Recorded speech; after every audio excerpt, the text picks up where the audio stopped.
오늘부터 참된 그리스도인 시리즈 설교를 시작합니다. 기간이 얼마나 걸릴지는 잘 모르겠지만 성령의 이끄심을 따라가려고 합니다. 왜 참된 그리스도인이라는 이 주제를 붙잡았는가? 성령의 인도하심이 첫 번째 이유이고, 두 번째 또 하나의 이유는 요한복음을 묵상하는 중에 받은 도전 때문에 그렇습니다. 요한복음은 우리가 잘 아는 대로 주후 70년에 기록이 되었습니다. 이때의 상황이 어떠했는가? 로마에 의해서 유다가 정복을 당하고 그들에 의해서 예루살렘 성전이 불타버리고 예수 믿는 사람들은 박해와 핍박 가운데 놓이게 됩니다. 그리고 일부 많은 그리스도인들은 추방을 당하고 내어 쫓김을 당하여서 흩어지게 됩니다. 이 초기 1세기의 이 그리스도인들은 이중적인 고통을 겪었어요. 하나는 그 유대 사회 속에서 예수를 믿는다고 하는 것이 유대교를 배신하고 배반한다라고 하는 것 때문에 동족의 배반자로 낙인이 찍히면서 이들이 그 사회에 발을 붙이기 어려울 정도의 핍박을 당합니다. 그런가 하면서 또 하나는 이방인들로부터 공격을 받게 됩니다. 그러니까 안팎으로 이중적인 그런 박해를 당하죠. 이러한 그리스도인들을 위하여서 요한복음이 쓰여졌습니다. 그들을 격려하고 힘을 주고, 그래서 그들이 당면한 그 시련에 주눅들고 피하고 도망가지 않고 그들이 맞닥뜨린 그 시련을 마주하고 영적인 싸움을 싸워서 신앙으로 승리하도록 하기 위해 요한복음이 기록되었습니다. 그런데 요한은 이 요한복음에 이런 이유 때문에 기록을 했으면서도 불구하고 요한복음의 기록 목적을 오늘 본문 31절에서 이렇게 밝힙니다. 31절 말씀을 보면 오직 이것을 기록함은 너희로 예수께서 하나님의 아들 그리스도이심을 믿게 하려 함이요 또 너희로 믿고 그 이름을 힘입어 생명을 얻게 하려 함이라. 여러분, 우리의 일반적인 기대와 상식과는 전혀 다릅니다. 여기 너희라고 언급된 이들이 누구냐? 1세기의 그리스도인들이요, 좁은 의미에서는 제자들입니다. 이들은 이미 예수를 믿고 있는 자들이에요. 신앙이 있었기에 이들은 환난을 당하고 그 신앙을 지키기 위해 이들은 시련과 박해를 당하고 있습니다. 이러한 자들을 힘을 주고 세상 속에서 무너지지 않고 승리하는 그리스도인으로 살도록 하기 위함이라면 위로의 편지를 써야 되지 않겠어요? 얼마나 힘이 드냐? 그래, 너희들이 힘든 상황을 내가 잘 안다. 그래, 조금만 더 견뎌보자. 용기를 내라. 이런 위로의 편지를 써야 되는데 요한복음은 일반적인 위로의 형식 편지가 아니에요. 예수를 믿도록 하기 위해 요한복음을 썼고 그 예수로 말미암아 너희들이 생명을 얻도록 이 편지를 썼다라고 말해요. 이미 이들은 믿고 있는데, 믿고 있으니 이미 이들에겐 구원받은 자 생명이 있는데 이 편지를 쓰고 있다는 거죠. 이게 굉장히 충격이고 도전입니다. 요한복음의 기록 전체 내용은 어떤 내용이냐? 예수 그리스도에 관한 것입니다. 예수 그리스도를 소개하고 예수 그리스도와 그 믿음에 관한 내용들로 기록이 되어져 있어요. 이것이 새로의 신자들에게는 필요할지 모르지만 불신자들에게는 이게 예수를 소개하는 것이 필요할지 몰라요. 예수 안 믿는 자들에게 예수를 말하고 너희가 예수 믿기를 바란다 라고 할 때는 이게 맞을 것 같은데, 이미 예수 믿기 때문에 고난당하고 고통당하는 이들에게 너희로 하여금 믿도록 하기 위해 내가 요한복음을 썼고 너희로 하여금 생명을 얻도록 하기 위해 내가 이 편지를 썼다라고 그들에게 말하고 있다는 거죠. 여러분, 여기에 대단히 중요한 메시지가 있습니다. 세상 속에 그리스도인들이 살면서 그 세상 속에서 우리가 겪는 여러 가지 환난과 핍박과 시련을 이기고 승리하기 위하여서는 그들에게 필요한 것이 위로가 아니라는 거죠. 위로가 아니라 진실로 필요한 것은 믿음이라는 것입니다. 그래서 지금 요한은 그들을 위로하는 위로의 편지를 쓴 것이 아니라 그들에게 믿음을 말하고 있고, 그들을 그저 단순히 격려하는 이런 내용의 편지를 쓰는 것이 아니고 그들의 믿음을 다시 한번 점검하고 확인토록 이 편지를 쓰고 있다는 거예요. 그래서 그들이 참된 그리스도인이 되도록, 세상 속에서 그리스도인들이 세상을 이기는 그 비결이 뭐냐? 위로가 아니고 바른 믿음을 가지고 참된 그리스도인이 될 때 세상을 이길 수 있다는 것이죠. 그런 의미에서 참된 그리스도인이라는 이 주제의 시리즈 설교를 시작하려고 하는 것입니다.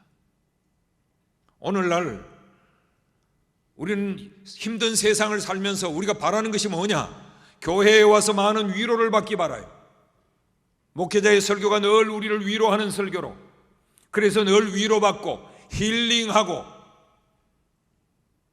그런데 오늘 요한복음은 그렇게 세상 속에서 힘든 삶을 살아가는 그들에게 단순히 위로의 편지를 쓰고 있는 것이 아니라는 거죠. 그들을 참된 그리스도인으로 세우기 위해서 믿음을 말하고 예수를 말하고 생명을 말하는 아주 근본적인 것들을 그들에게 강조하고 있다는 것입니다. 오늘 교회가 왜 약해지고 있느냐? 오늘 이 시대의 그리스도인들이 왜 이렇게 무기력하냐? 왜 열심히 교회는 나오고 있는데, 신앙의 연륜은 쌓여져 가고 있는데 왜 세상을 이기고 세상에서 담대한 그리스도인으로 살지 못하고 세상에서 쫄보가 되어서 살고 늘 세상에 짓밟히면서 늘 위로받기만을 바라고 살아가는가? 이게 우리의 숙제입니다. 교회가 왜 약해지고 왜 성도들이 무기력해졌는가? 성도는 교회를 통하여 위로받기를 바라고 교회는 성도들을 늘 위로하기에 급급한 것, 이것이 오늘 기독교를 이렇게 무기력하게 만들고 성도들을 이렇게 나약한 성도로 만들어버린 결정적인 원인일 수 있습니다. 그러므로 우리는 성경으로 돌아가 참된 그리스도인의 우리의 관심을 가져야 돼요. 이 시리즈의 설교를 시작하면서 오늘은 아주 근본적인 질문으로부터 시작하려고 합니다.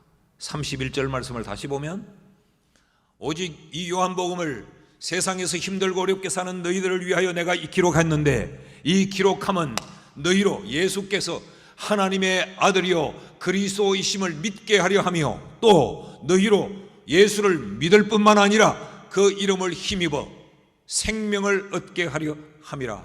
그렇다면 여기서 우리는 먼저 필수적인 질문 몇 가지를 던져볼 필요가 있습니다. 우리 자신에게 우리 스스로가 질문을 던지고, 그리고 그 질문에 우리 스스로가 답을 해 보아야 합니다. 그래서 오늘 설교의 제목을 자문자답이라고 붙여본 겁니다. 무엇을 우리에게 질문해야 되는가? 나는 과연 믿음이 있는가라는 것입니다. 이미 믿고 있는 그리스도인들에게 이 요한복음을 쓰면서 너희로 하여금 예수를 믿게 하기 위함이라고 말했다면, 이미 믿고 있는 나는 과연 믿음이 있는가? 성경이 요구하는 이 믿음이 내게는 있는가? 유독히 요한복음은 믿음이라는 단어를 굉장히 강조하고 있습니다. 요한복음에만 믿음이라는 이 단어를 78번을 사용하고 있어요. 이것이 어느 정도로 많이 언급한 것인가? 마태, 마가, 누가복음을 우리는 공관복음이라고 부르죠. 이 세 복음서에서 믿음이라는 단어가 50번 언급이 되어 있어요. 그런데 요한복음 이 하나의 복음서에 78번이나 언급을 하고 있습니다. 그럼 복음서에서 말하는 이 믿음이라는 게 뭘까? 마태, 마가, 누가, 요한 4복음서에서 말하는 믿음은 근본은 동일해요. 동일한 믿음인데 그 성격을 전혀 다르게 기록하고 있습니다. 공관복음, 마태, 마가, 누가복음에서 사용된 이 믿음이라는 단어는 명사형으로 쓰여지고 있습니다. 피스티스, 명사형으로 쓰고 있어요. 명사형의 믿음은 뭘 말하는가? 우리가 머리로 이해하는 지식, 그리고 그것을 논리 정연하게 풀어내어서 그 믿음이 뭔가를 규정하는 믿음, 명사적인 믿음이에요. 믿음이 뭔가? 믿음은 이런 것이다 라고 정의하는 믿음. 공관복음에서는 이런 의미로 믿음을 쓰고 있습니다. 그런데 이 요한복음에 들어오면 공관복음에서 명사형으로 쓰던 이 피스티스라고 하는 이 믿음이라는 단어를 동사형의 믿음으로 쓰고 있어요. 피스티오라는 단어로 쓰고 있습니다. 동사형으로 쓰고 있다는 이 말은 내가 알고 있는 그 믿음을 그 아는 대로 내가 실천하고 아는 대로 내 삶에 적용하고, 그래서 그것이 머릿속에 지식적으로만 정리되어 있는 것이 아니고 내 삶에 실제적이고 실천적으로 적용되고 드러나는 믿음이라는 의미로 요한복음이 사용하고 있어요. 그러니까 공관복음에서 믿음은 굉장히 이 정적인 믿음이라고 하면 요한복음에서 쓰고 있는 이 믿음은 동적이고 움직이는 거예요. 이것이 이제 이 복음서를 지나서 서신서에 가면 이 믿음이 어떻게 쓰여지느냐? 피스토스, 충성이라는 단어로 쓰여지고 있습니다. 내가 생명까지 던져서 충성할 수 있는 믿음으로 발전이 되고 있는 겁니다.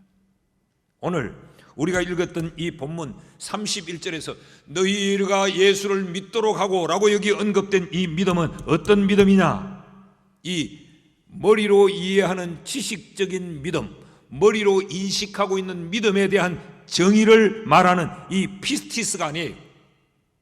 이건 피스티오, 믿는 대로 살고 믿는 대로 행동하고 믿는 대로 그 믿음을 내 삶에서 실제화하고 실천하는 믿음을 이야기합니다. 이런 믿음이 너희에게 있기를 원한다는 이야기죠. 이런 믿음이 있어야 그 환난받는 상황에서 너희가 이겨낼 수 있고 그 소용돌이 치는 이 세상 속에서 너희가 믿는 그리스도인으로 너희를 지켜낼 수 있다라는 의미입니다. 그래서 요한은 제자들이, 그 시대의 1세기 그리스도인들이 이런 피스티스의 명사형의 믿음을 가지기를 원치 않고 이 피스티오 동사형의 믿음을 가진 믿음의 사람들이 되기를 원하는 거죠. 그래서 너희가 이런 믿음을 가지도록 나는 이 요한복음을 써서 너희에게 보낸다, 그런 의미예요. 이 믿음이 어떤 믿음일까? 이런 동사형의 믿음이란, 이 믿음을 우리가 잘 이해하기 위해서 성경 한두 구절을 우리가 찾아보아야 합니다. 우리가 읽지 않았지만 1장으로 돌아와서 1장 12절에 우리가 잘 아는 내용의 말씀이에요. 12절을 같이 한번 읽어보십시다. 시작. 영접하는 자, 곧 그 이름을 믿는 자들에게는 하나님의 자녀가 되는 권세를 주셨으니. 잘 아는 말씀이죠. 우리가 이 말씀을 주로 어떨 때 많이 사용합니까? 전도할 때. 영접하는 자, 그 이름을 믿는 자들에게는 하나님의 자녀가 되는 권세를 주셨습니다. 예수 영접하세요. 예수 믿으세요. 그러면 하나님의 자녀가 됩니다. 맞습니다. 그럴 때 이 말씀이 사용될 수 있습니다. 그런데 우리가 이 설교 서두에 언급했듯이 지금 이 말씀을 누구에게 주고 있다고요? 이미 믿는 자들에게 주고 있는 겁니다. 믿음 때문에 시련을 겪고 믿음 때문에 박해를 받으며 그 믿음을 부여잡고 세상 속에서 몸부림을 치고 있는 그리스도인들에게 요한이 기억시키는 겁니다. 예수를 영접한 자, 예수의 이름을 믿는 자, 그들에게는 하나님의 자녀가 되는 권세가 주어졌다라는 사실을 그들에게 기억시키고 있는 거죠. 여기 두 가지를 우리가 생각해야 됩니다. 믿는 자에게는 하나님의 자녀가 된다. 이건 명분, 신분이에요. 우리가 믿을 때 우리는 하나님의 자녀된 신분을 얻게 됩니다. 그런데 하나님의 자녀된 신분, 이 명분만 얻느냐? 그렇지 않아요. 하나님의 자녀된 명분을 얻음과 동시에 하나님의 자녀로서의 권세를 우리가 얻게 되는 겁니다. 하나님의 자녀가 명분이라면 여기 권세란 능력을 이야기합니다. 이 권세라는 말, 이 엑소시아라고 하는 말은 ability, 행할 수 있는 능력을 말해요. 행할 수 있는 능력. 또 하나님의 자녀된 자에게만 허락된 권리, authority, 이 permission을 말해요. 그들에게만 허락된 권리. 이런 믿음이 있느냐는 이야기죠. 우리 모두는 믿음이 있느냐라는 질문에 쉽게 대답할 수 있습니다. 암요. 내가 예수를 믿기에 이 자리에 있죠. 내가 예수를 믿기에 오늘 예배를 드리고 있는 거죠. 난 예수 믿어요. 믿음 있어요. 그런데 다시 묻습니다. 너희에게 이런 믿음이 있느냐? 하나님의 자녀로서의 이 세상을 향하여서 우리가 능력을 행하고 있느냐?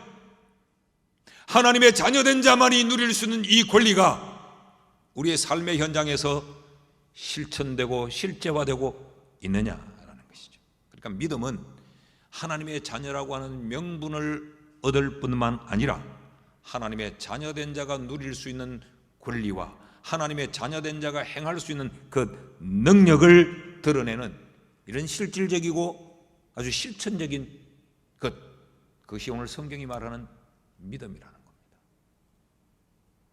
이런 믿음이 우리에게 필요합니다. 이런 믿음이 있어야 우리는 세상을 믿음으로 살게 되는 것이죠. 우리의 머릿속에 지식으로 규정되어 있고 논리적으로 정리되어 있는 그 지적인 동의, 그것으로는 세상을 이겨낼 수가 없습니다.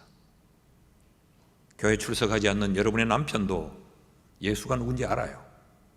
예수를 믿는다는 게 뭔지를 그들도 알아요.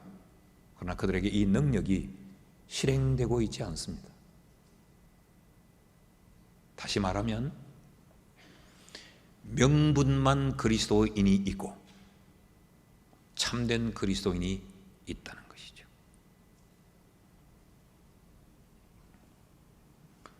계시록 3장 20절 말씀, 이 말씀도 우리가 잘 아는 말씀인데 같이 읽어봅시다. 시작. 볼지어다 내가 문 밖에 서서 두드리노니 누구든지 내 음성을 듣고 문을 열면 내가 그에게로 들어가 그와 더불어 먹고 그는 나와 더불어 먹으리라. 이 말씀도 우리가 어떨 때 많이 사용을 해요. 전도할 때. 볼지어다 내가 문 밖에 서서 두드리노니 마음의 문을 열면 예수께서 들어오셔서 우리와 더불어 먹는데요. 문 여이소, 마음 문 여이소. 그러면 예수가 들어옵니다. 그러면 예수와 더불어 먹는 구원의 삶을 살게 됩니다. 맞습니다. 그런데 여러분, 요한계시록이 누구를 향하여 쓰여졌는가 하면 불신자를 향하여 쓰여지지 않았습니다.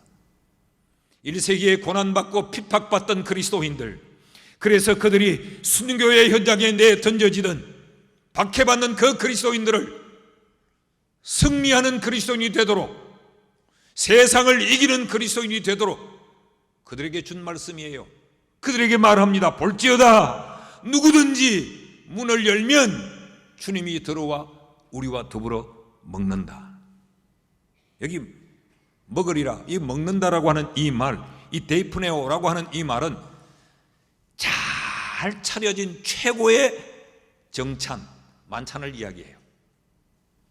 여러분, 우리가 살면서 늘 이런 만찬을 잘 안 받잖아요.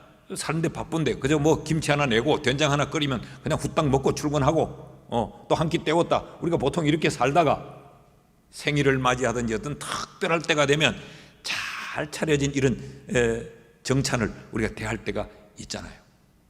그 이야기예요. 이건 지금 은유적이에요. 예수를 영접하면 맨날 주님하고 이런 음식을 먹는다는 이야기가 아니고, 이것은 가장 최상의 것으로 가장 친밀하게 주님과 사귀는 복된 교제를 이야기합니다. 누가? 예수를 영접하고 예수를 믿는 믿음이 있는 사람이 이 삶을 누린다는 거죠. 여기서 우리는 자문자답이 필요합니다. 우리 스스로를 향해서 물어봐야 돼요. 내 삶에는 예수와 더불어 먹는 이런 복된 사귐 교제가 내게는 있는가? 나는 하나님의 자녀라는 명분만 금어지고 있느냐? 하나님의 자녀이기 때문에 내가 행할 수 있는 능력을 행하며 하나님의 자녀된 우리에게만 허락된 이 권리를 세상을 향하여서 발휘하면서 사느냐? 이 질문을 우리에게 던져봐야 돼요. 그리고 스스로 답해 보셔야 합니다. 그래, 내게는 그런 믿음이 있어. 내가 하나님의 자녀이기 때문에 그 하나님의 자녀에게 주어진 그 능력으로 나는 세상을 이기며 살아. 나는 세상을 살아갈 때 하나님의 자녀된 이 권세로 나는 세상을 살고 있어. 내가 처한 상황은 죽을듯이 변하고 세상은 불확실하고 모든 것이 요동치며 절망스럽고 어둠의 상황일지라도 나는 그것에 개의치 않고 주님과 더불어 이 복된 사귐, 날마다 주님과 더불어 먹고 마시는 이 즐거움과 감격이 내게는 있어. 여러분에게 이 답이 있습니까? 아니면 내가 던진 내게는 믿음이 있는가라는 그 질문에 글쎄 잘 모르겠는데 이 말씀을 듣고 보니까 나는 이것과는 전혀 거리가 먼데? 그런 대답입니까? 아니면 뭐가 뭔지 모르겠어. 그냥 될 대로 사는 거지 뭐. 믿으면 천당 간다고 하고 안 믿으면 지옥 간다고 하니까 그냥 다니는 거지 뭐. 그렇습니까? 이것이 우리에게 선행되어져야 합니다. 이 자문자답이. 교회 다니는 것으로 만족하지 마십시오. 찬양대 하고 있다고, 교회에서 집사 받았다고, 권사 됐다고, 장로 됐다고.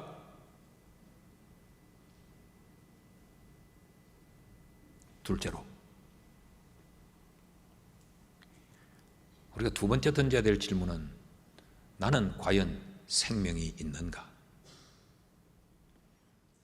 다시 우리가 이 본문 말씀 31절로 돌아오면 이미 그리스도인 된 그들에게 믿음 때문에 믿음을 붙들고 몸부림치며 세상 속에서 살아가는 그들에게 오직 이것을 기록함은 너희로 예수께서 하나님의 아들 그리스도이심을 믿게 하려 하며 또 너희로 믿고 그 이름을 힘입어 생명을 얻게 하려 함이라.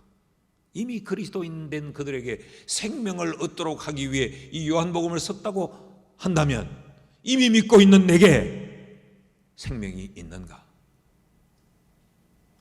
이 근본적인 질문을 던져보셔야 합니다.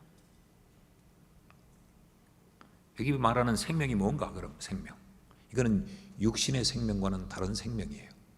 여기 말하는 이 생명, 이 조에라고 하는 것은 글자 그대로 그 생명을 말하는데 조금 더 의미가 넓습니다.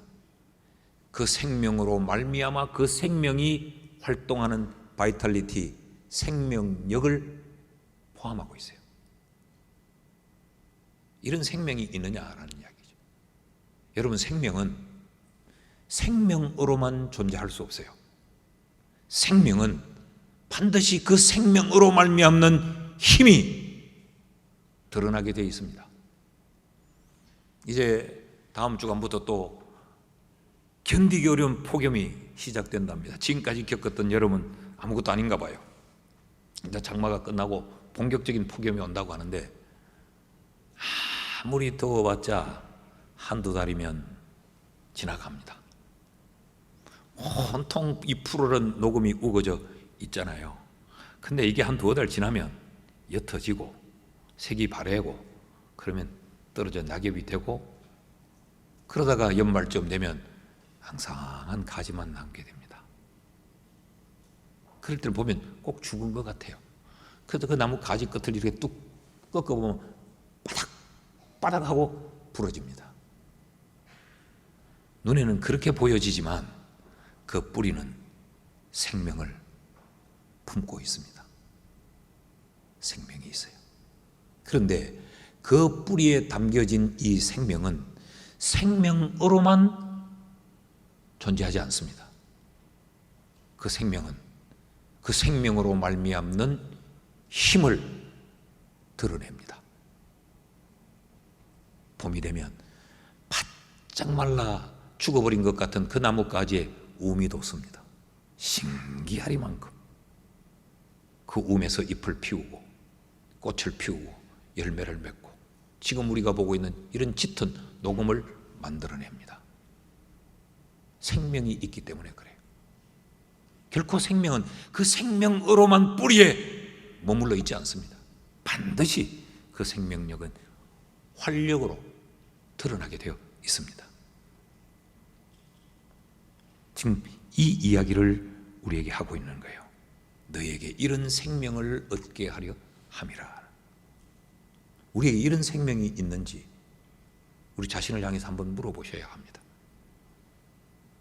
참된 그리스도인이라면 이런 생명력이 내 삶에서 드러나게 될 것이지만, 명분적 그리스도인이라면 무늬만 그리스도인이요 신분만 그리스도인이요 이름만 그리스도인이라고 하면 우리에게는 이런 삶이 드러나지 않을 거예요.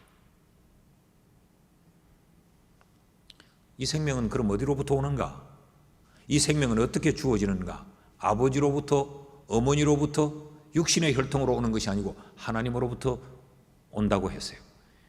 1장 12절 13절 말씀을 보면 영접하는 자 곧 그 이름을 믿는 자들에겐 하나님의 자녀가 되는 권세를 주셨으니 이는 혈통으로나 육정으로나 사람의 뜻으로 나지 아니하고 오직 하나님께로부터 난 자들이니라. 이 생명은 하나님으로부터 주어진다는 것이죠. 자, 이 생명이 우리 속에 주어졌다면 이 생명은 우리에게 그냥 생명으로만 있지 않습니다. 활동하게 됩니다. 이 생명은 반드시 그 생명의 힘이 드러나게 돼 있어요.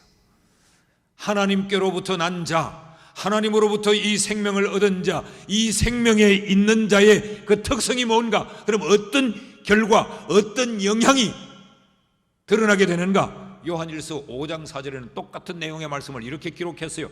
무릇 하나님께로부터 난 자마다, 이 생명을 가진 자마다 세상을 이기느니라.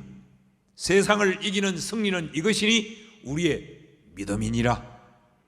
이 생명 있는 자의 믿음, 머리로만 지성적인 믿음이 아니라 이 요한복음이 가르치는 이 피스티오의 이 믿음은 반드시 세상을 이기게 되어 있다는 거죠. 여기 이긴다라고 하는 이 말을, 이 니카오라고 하는 이 말은 패배시키다, 더 강하다, 그런 이야기예요. 세상을 패배시킨다 그랬어요. 세상보다 더 강하다는 걸, 세상을 능가한다 그랬어요. 무엇이?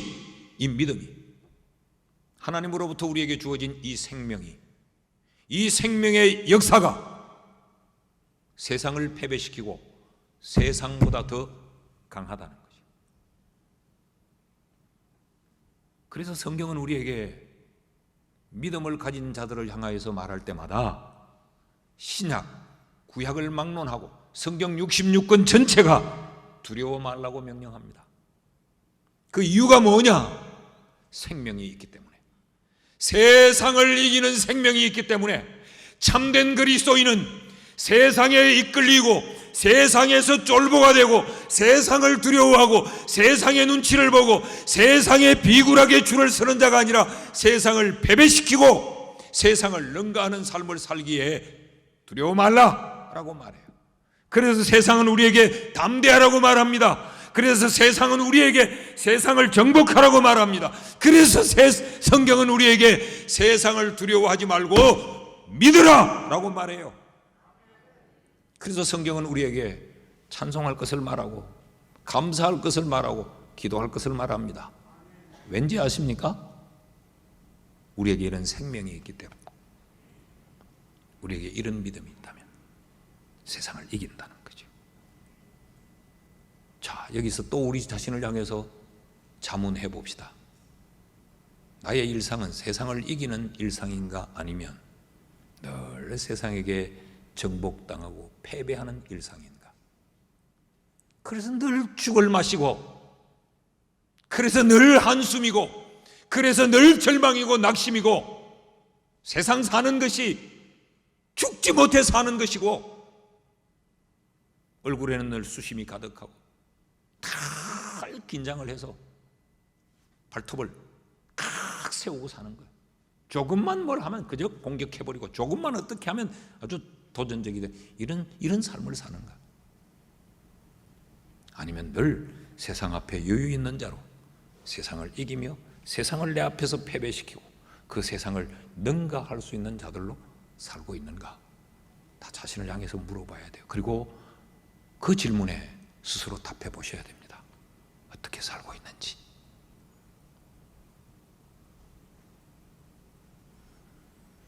나는 약하지만 세상이 온통 나를 두렵게 하고 세상이 나를 길을 펴지 못하게 만들지만 그래도 나는 세상에 꿀리지 않고 그 세상을 패배시키며 살고 있어 라고 답하실 수 있습니까? 하나님의 자녀된 생명이 우리에게 있다면 우리는 세상에 끌려다니지 않아야 합니다. 우리는 세상을 이기면서 살아야 됩니다. 세상에 주눅들지 않아야 됩니다. 돈 때문에 주눅들고 지위 때문에 주눅들고 그래서 이 눈치 저 눈치 보며 비굴하게 세상에 줄을 대면서 세상 붙잡고 어떻게 하면 출세해 보려고, 세상 붙들고 어떻게 하면 비로부터 보려고 그렇게 살지 않아야 되는 거예요. 네, 우리가 이 자신이 없으니까 우리에게 이런 생명력이 발휘되지 않으니까 우리가 그렇게 살 수밖에 없어요.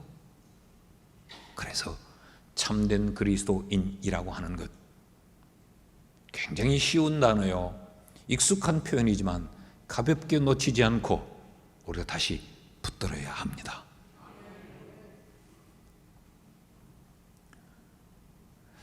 나 그리스도인인데 뭐 꼭 참된 그리스도인 하고 극할 거 있나? 막 그리스도인이면 다 그리스도인이지. 다 그리스도인이 아니에요. 다 똑같지 않습니다. 모양은 똑같아 보이는데 진품과 가품은 달라요.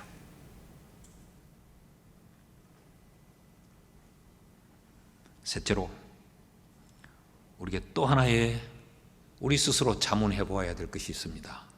참된 그리스도인으로 세상을 이기며 살기 위해서는 나는 과연 하나님의 영광을 보는가라는 겁니다.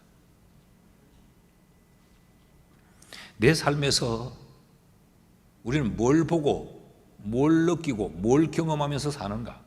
하나님의 영광인가 아니면 세상의 것들인가? 자, 생명이 있다면 그 생명 있는 자의 믿음은 그냥 지식으로 정리하고 머리로 규정해 놓은 믿음이 아니라 활동하고 행동하는, 실천하는 실제적인 믿음일 수밖에 없죠. 그렇다면 당연히 그 이후에 나타나는 현상이 있고 결과가 있지 않겠어요?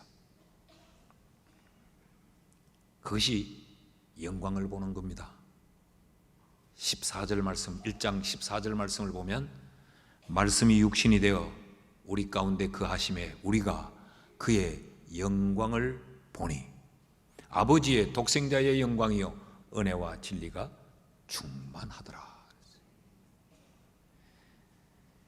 우리가 아버지의 영광을 본다. 우리가 보는 그 아버지의 영광이 은혜와 진리가 충만함이더라 그랬어요. 그런데 여러분, 여기 우리가 그의 영광을 본다고 할 때 이 우리가 누구냐? 이 우리는 1차적으로 지금 예수님이 누구신가를 증거하는 요한복음 1장에 등장하는 세례 요한이면서 동시에 지금 이 요한복음을 기록하고 있는 요한이에요.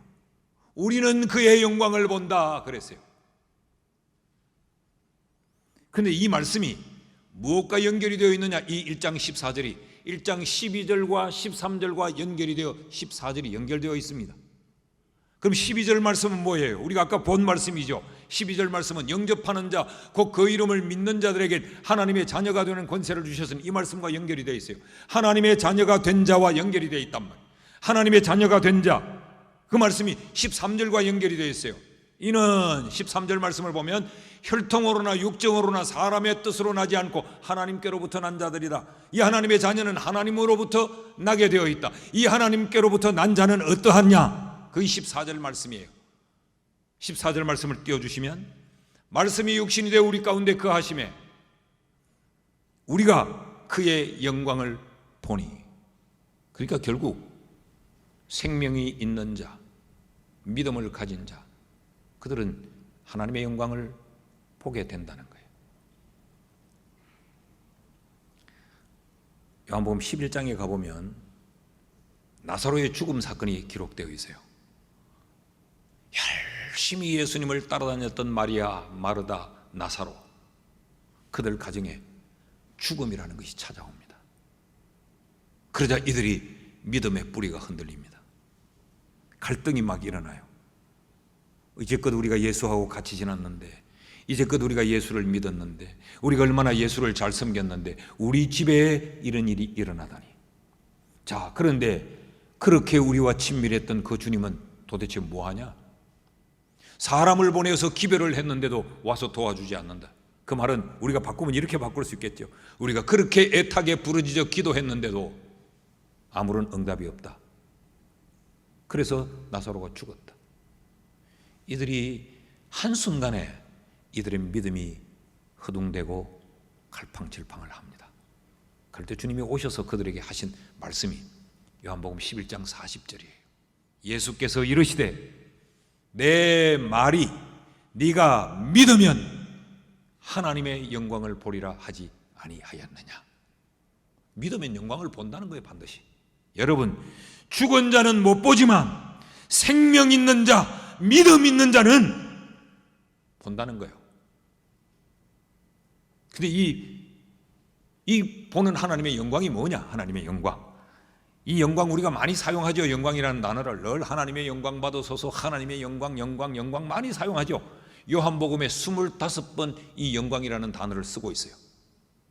그런데 이 하나님의 영광이라는 단어가 어떤 의미로 쓰여지는가? 요한복음에서 크게 5가지의 의미로 쓰여집니다. 하나님의 현현, 하나님의 나타나심의 의미로 영광이 쓰여져요. 또 하나님의 음성이 들려지는 것으로 영광이라는 단어를 쓰고 있고, 인도하심, 보호하심, 축복, 이런 의미로 이 영광이라는 단어가 쓰여지고 있어요. 본다라고 하는 말은 어떤 의미냐? 이 본다라고 하는, 이 호라오라고 하는 말은 눈으로 본다는 의미를 뛰어넘어요. 여기 본다라고 하는 것은 자각하다, 경험하다, 동참하다, 그런 뜻이죠. 그리고 우리가 하나님의 영광을 본다라고 하는 이 말은 우리가 눈으로 하나님의 어떤 존재를 본다라고 하는 의미를 뛰어넘어서 드러나신 하나님을 내가 본다, 체험했다, 하나님에 대한 체험을 이야기하고, 내가 하나님의 영광을 본다라고 하는 이 말은 하나님의 음성을 들으며 하나님과 깊은 교제를 한다는 이야기요. 내가 하나님의 영광을 본다라고 하는 말은 나를 인도하시는 그 하나님의 인도를 내가 받고 느끼고 있다라는 의미요. 내가 하나님의 영광을 본다라고 하는 말은 하나님이 나를 보호하고 계심을 내가 자각하고 하나님의 그 보호의 울타리 속에 내가 동참되어 있다는 의미요.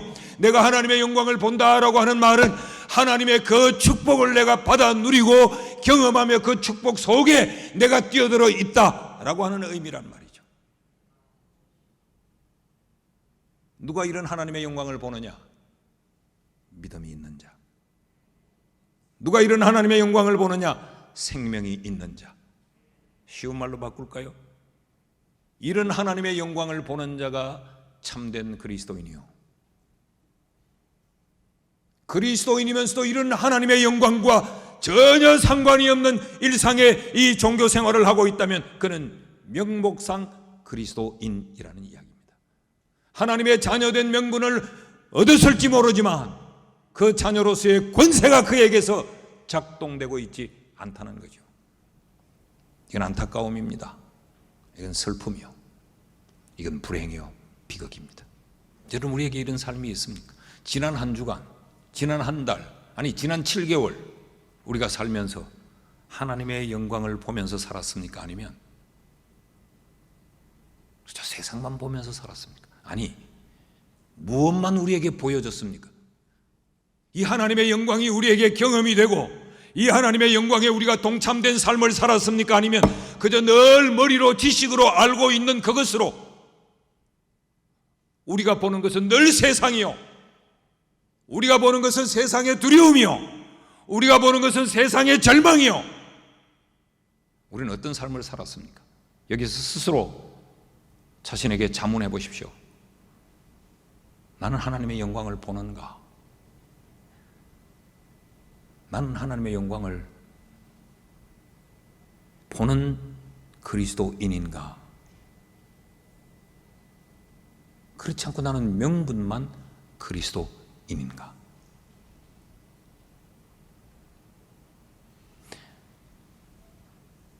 세상이 참 아이러니합니다. 자꾸 오래 사라진대요. 수명이 자꾸 길어진대요. 여러분, 세상 눈치 보면서 오래 살면 그 삶이 복될까요? 늘 세상에 어디다 줄을 설까? 늘 세상 보고 두려워하면서 쫄아가면서 그렇게 80을 살고 90을 살고 100을 살면 그게 행복할까요? 하나님의 영광을 보면서 살아야 행복하지 않을까요? 그래야 그 삶이 의미가 있고 그 살아가는 삶이 이어지고 연결되어질 때 그 삶의 하루하루가 가치 있는 삶이지 않을까요? 그래서 우리가 참된 그리스도인이라는 이 진부한 주제이지만 우리가 이 말씀을 붙들어야 됩니다. 이번 기회에 우리 모두가 참된 그리스도인으로 세워질 수 있기를 축복합니다. 이 말씀을 이어가는 동안 성령의 감동함이 있기를 축원합니다. 고린도후서 13장 5절 말씀을 같이 한번 읽읍시다. 시작. 너희는 믿음 안에 있는가? 너희 자신을 시험하고 너희 자신을 확정하라. 예수 그리스도께서 너희 안에 계신 줄을 너희가 스스로 알지 못하느냐? 그렇지 않으면 너희는 버림받은 자니라. 제가 이 말씀을 다시 여러분들에게 다시 한번 읽어드릴게요. 성령이 여러분에게 하시는 말씀으로 잘 받아보십시오. 너희는 믿음 안에 있는가? 너희 자신을 시험하고 너희 자신을 확정하라. 자문하고 자답하라는 이야기입니다. 너희 자신이 믿음 안에 있는지 시험해보라, 물어보라는 것입니다. 그리고 확정하라는 것, 분명한 답을 해라는 것. 예수 그리스도께서 너희 안에 계신 줄을 너희가 알지 못하느냐? 그렇지 않으면 너희는 버림받은 자니라. 사랑하는 여러분, 우리가 생명 없는 자처럼 살지 말고 명목적 그리스도인으로, 신분만 그리스도인으로 살지 말고 이 피스티오의 믿음을 가지고 하나님의 영광을 보는 우리 모두가 될 수 있기를 주의 이름으로 축복합니다.